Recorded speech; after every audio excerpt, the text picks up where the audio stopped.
Okay, welcome guys. Now School of Blockchain is out on the field again, and today I brought a Swiss lawyer that had a very good presentation. I will throw that up after this video, but first I want to bring him to you guys to talk about more regulation in Switzerland and also around the world. So can you please introduce yourself to the audience? Okay. Yeah, hello everybody. I'm Guido Schmitz-Krummacher from Switzerland, and I was in a couple of boards in blockchain industry, about 40 during the last 3 years, and now I'm a self-employed advisor on regulatory and compliance, and I'm very happy to be here with Magnus in Ho Chi Minh City to this conference about blockchain, and we want to discuss a bit about regulatory topics. Yeah? Exactly, because that's a very, very hot topic right now, because there's a big confusion in the whole world, I guess, that where can you do ICOs, where can you have crypto exchanges, what can you do with cryptocurrency around in the world. And yesterday you had a very good presentation about if we decentralize everything, why should we have centralized companies? Why should we have a company on just one place instead of many? So can you please describe what you meant about that? Yeah, most of the world in blockchain is a little bit like in front of a snake. They're very scared about regulation and stay like this and don't know what to do. And this is the problem. If all your regulation of the world you take into your project, the project will fail. It will just be blocked after a short while, and you pay millions of dollars for lawyers all over the world without any benefit out of it. So my observation after the 2 years, so I went to centralized legal strategy for more than 2 years now in blockchain project, I realized we are on the wrong track. We are on the track that we combine a decentralized product, a decentralized environment with a centralized legal strategy. And so I changed my mind, and out of my experience said we need a decentralized strategy on the legal side as well, which fits to the project. So meaning we should not run and observe what all the governments are doing. They need time. They have not the law. They need time to develop their regulations. They don't know how to treat a blockchain project. So how can we then try to assume what can our project do in this environment? So we have to move to another approach and say, we don't care about it. We are decentralized. So all our transactions are decentralized. 5, 10, 100, 1,000 people are contributing in a transaction. The projects are globally. So let's turn around the whole situation and say, we define what we need for our project, and then we are looking like a good pilot flying over the whole surface of the globe to find 1, 2 or 3 landing spots. So if one is blocked, I have a separate one, a reserve one and a third one. So finding 2 or 3 landing spots where we say, here's a regulatory environment which fits at the moment to our project. And if it's not fitting anymore, we just skip it and go to the next one. If we do this flexible approach, we will save a lot of money. We still need lawyers, but we save a lot of legal costs, and we are flexible as we need to be in this environment. Absolutely, I totally agree on that. We're trying to decentralize a lot of things, but the companies, people are so eager to like, what country should we start in? What should we do within that country to make everything legal, make everything proper? Before we continue with the next question, when you try to talk into, so the sound goes up. That's why I'm like not looking at you so much, because I want It's no problem. Yeah. Everybody is asking where in Europe will be the best place to actually put your company or your exchange or your new ICO. And what we've heard about is that Gibraltar is becoming the new crypto valley. We have heard about Malta, that's also trying to be the new crypto nation. We have heard Estonia, Switzerland. Can you describe a little bit the ecosystem and how you see it in Europe? I do know the worst thing I could do. I'm giving you the answer a lawyer gives you. It depends. But meaning that means I'm really, it depends on the project. So if I take an exchange, for example, or if I take a security or asset-backed token, then maybe another jurisdiction could be fine for it than if I take another project. So, for example, if I'm looking for any good chance to get a full banking license because I need it for my setup, it could be Gibraltar for sure. If I have a security token, Liechtenstein is at the moment a very nice approach, and even Switzerland if you are doing the ruling. So I would first of all define what is the product line, or what is the application line or the protocol line I'm going, and then to decide before I establish it, I take a little bit money and do the ruling for that in Switzerland, in Gibraltar, and in Liechtenstein or in Malta, and then find out if it fits. And if I have then the letter of the authorities, it's a first starting point. But it doesn't release me from having a secondary reserved Haber for my project. So I also thought about circling entity and IP rights systems which enable you to be flexible in any time in the future. Oh, that's a very good strategy and makes sense in many ways. I just think that people are just concerned, we want to start in one country, what should we do there? But yeah, I totally see what you're saying, and hopefully people will think like this more in the future with starting blockchain companies. Is there anything more you wanted to add regarding this question? Yeah, you're picking up your last point. It's also I've seen a couple of projects already who separated their entities according to the different roles, so that they have at least 2 or 3 different entities in one ICO project, which enables you to have this flexibility. So this is one point I would like to add to this topic, and to make a bracket around our interview here, really to say, don't be scared of any regulatory affairs, don't be scared by opinions of a lot of lawyers, stay as entrepreneurial as you need for your project, and then find the right coach coaching you through this environment. Perfect, thank you very much for that. Last thing, if people want to find you, if they want to work with you, find you on social media, emails, etc., where can they find you? I think you find me on LinkedIn. You find me with my email address, which is just my first name, Guido @schmitz-krummacher.ch. You find me on Telegram, WhatsApp. So these are most of these. I have some more, but these are the main things where you can find me. Best approach is LinkedIn, and then give my surname, because there are only 5 people in the world carrying it. So okay, perfect. Difficult to hide. Yeah, absolutely. Yeah. Okay, perfect. I will put that in the link description below.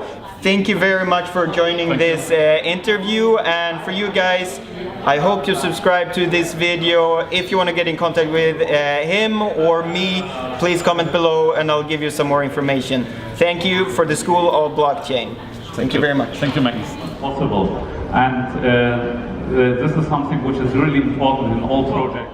For the few ones who have been not here this morning, and I was asked also to introduce myself a little bit more, so I made one small slide for you. My background is I'm all my life a lawyer, a German lawyer, but I decided quite early that I don't want to work in a law firm itself. I decided to work more as a manager, interim manager, consultant. So this was my life, so that I then added also an MBA out of 5 leading European universities for international management and finance, to come up to the place where I am today. I have at least 25 years of management experience, because I think this is the future. So then I took some more board seats and advisory roles, like in Golan, Particle Saga, List, Patient Particle Trustee, and suddenly I had a sole internet and banking access to over 1 billion of funds. I said, well, I could go for retirement now if I press the right button, but I decided not to do. And I said, no, it's maybe better to reduce my risk a little bit more and get some time back. So then I worked back, and since April this year I decided to be a freelance self-employed consultant, to consult projects as a board member and advisor in regulatory, law, corporate and compliance. To go keynote, I would like to introduce you to some important legal basics we want to go through now. So I've prepared some text from the Swiss law, and now you should please read it through for about 5 minutes. No, I'm just kidding, I don't want to do this. But this is the reality we are all facing if we would just start in one country with the regulatory affairs and then continue. So for that we have good lawyers, and these good lawyers should help us to guide us through. So this is a nice thing. You start and take an international law form, and you are connected with suddenly with some authorities, and then you have at least this board meeting here where I put the share. So you have one lawyer here, and you ask him, please lawyer, you are a very valued and experienced expert, tell me in your country what are the regulatory environment. And I would like to have an opinion by you which is without risk. So I would like to have a statement where I can rely on for the next years because of my business model. And here the problem starts why I took up this topic here with decentralized and centralized legal structures, because you are asking him something where he has a problem, not because he is not the best expert, but he cannot foresee what's going on, because we have no law for our cryptocurrencies, we have no law for our blockchain technology yet, nowhere. We have maybe in a few weeks, we have the first one, we have some recommendations, we have some statements of authorities, but we have nothing where we can really rely on, where we have also had the first court cases where you could see how it works. So this poor guy here is giving you an opinion and says, well, if you want to be on the safe side, please exclude this, that, and that, and fulfill this requirement. Okay, you say, this I can nearly manage. So you squeeze your products and everything in this funnel he brought up. And then you decide to go to the next country. And then you say, okay, I need another lawyer here. So he's coming now, the second lawyer here on your table. Huh? Now you have 2 paid lawyers here. Huh? This one is maybe out of the same law firm, then you're in a good way, yeah? Because they could communicate between each other. Yeah? But he is now facing the law of his country and his regulations. And then you make the funnel a little bit more narrow. And then you take a third and a fourth one. And I really had board meetings where I was sitting in, where I had 5 lawyers out of 4 countries, where all said, okay, we make a legal statement on that, and then we give you the result, and at least we were not able to perform our next step out of it. Because we as blockchainers took that part, we took in all our other departments, we didn't take the entrepreneurial risk for this area as well. And saying, even if I don't have a risk-free approach, I'm going for it because I'm convinced by my product, I'm convinced by my idea, my protocol, my application, so I'm taking it. So then you would, with this, you are coming to a death end, even if you then also ask a lot of regulatory authorities, what is your status now? What is your opinion on? They say, well, like take Germany for it, they say, just take the existing law. We have nothing else for you. And then we say, oh shit, this don't fit to cryptocurrency. So I would advertise here and not talking against lawyers. Please, all lawyers in this room, I'm not voting against you. I just say we have to have for blockchain and cryptocurrencies a new role and new approach. And I was really surprised this morning, positive surprise with my colleagues here from the law firm who are already doing some of these approaches in there and have this wider scope. So you find enough lawyers who fits to this model. But our new strategy must be decentralized because we are decentralized technology. We have a decentralized structure, so we have to go decentralized. Meaning, we take a legal strategy where we define what we need. So I would go to make it practice, with your team, sit together with some lawyers, internal or external ones, sit together and say, hey, this is my product and these are ideas we have. We are an exchange, we would like to make some stable coins, we would like to have some security trading on it, we would like to include properties in it, and these are my wish list of 5, 6, 7 things. And then you say, this is my roadmap, and this roadmap I will continue because I want to do it, I'm convinced about my roadmap.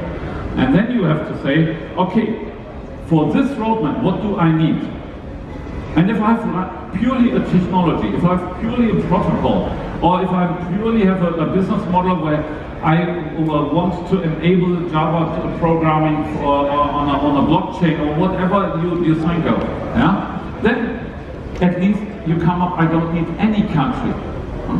It's totally decentralized. Yeah? Because all transactions are approved, depends on proof of work, proof of stake, or whatever you take. on a lot of people in different countries, and at least for no legislation, they can really catch you. They want, they will maybe make a case, they will maybe sue you in a court. Yeah, but then it's okay. You put the money you save, you put aside and say, okay, let's have this case and find out what happened. Yeah? I had one case with Telos. I was also in the board of Telos, and we had really a tough time I had to manage at that time. And afterwards I was in a case in the US. They sued me for it. Yeah? Because the lawyers there wanted to make a big pressure on all of this. But I just analyzed and said, okay, well, let's come up. Yeah? And nothing happens up to now, and it will not be, according to me, maybe according to the board of Telos, but even there we are covered for the 6. So relax, yeah? Don't just try to escape from the authorities. We sometimes have also with the authorities to face it and to discuss it, and even if they come with a court case, then let's decide and judge about it. He decides in 5 years, then he is also more educated on it than other people are also. So first of all, take your path and put it on and say, this we have to make possible. Nothing is impossible, we have to make it possible. And then, for sure, you have to find out if you're related to currencies, securities, of all this stuff, then you have to find out which is my landing spot. Because for currencies, you have the bridge to the fiat world. And there you need a regulatory environment where your foundation or your limited is based on. So you find it out with your lawyer's team, external, internal, which is one location where I can fulfill it. It fits or not, it's my landing space. But now I'm a private pilot, you have to do something more, what you also expect from any airline pilot you are flying with, it doesn't matter which airline you are flying, that you need to have reserved landing spots, yeah, where you can go. And I would say the best is to have minimum 3. So you define another 2 jurisdictions out of 210 worldwide we have.